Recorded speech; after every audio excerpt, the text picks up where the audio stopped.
नमस्कार।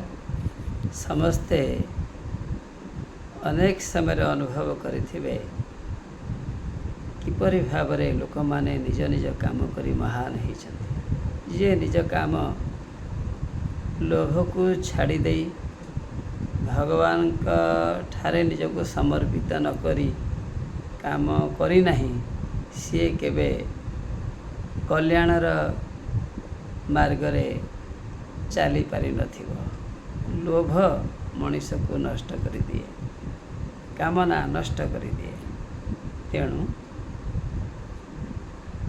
आमे से सब को त्याग करी धर्मर मार्गरे चलिबा।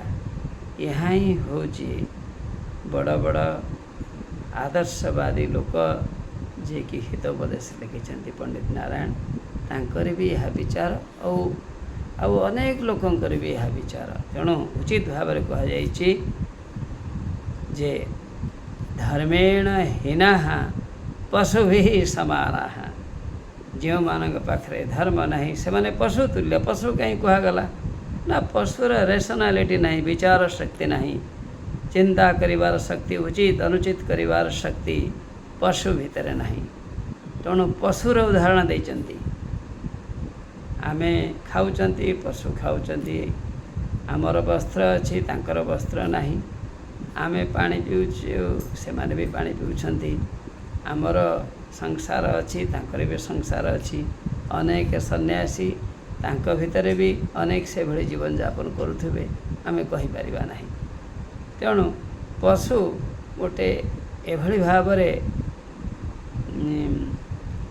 गोटे सृष्टि जो मैंने खाई पी पिला छुआ इत्यादि विस्तार करके रही था भितर रेशनालीटी न थाए, किंतु मनीष भितर थाए। तेणु आमे भल मनीष ही रहिबा। आम भितर ज्ञानवत्ता थिले कर्म रहिब। उचित कर्म कले आमे सिद्धि पाइबा। आउ सिद्धि अर्थात आमे मुक्ति पाइबा। यही मार्ग आमे मार्गणी हवा। धर्म को ग्रहण करिबा अर्थात कर्तव्य को ग्रहण करिबा। लोभ को छाड़ीदेवा, भगवान को पर विश्वास रखी काम करिबा। यहाँ ही नीति। नमस्कार।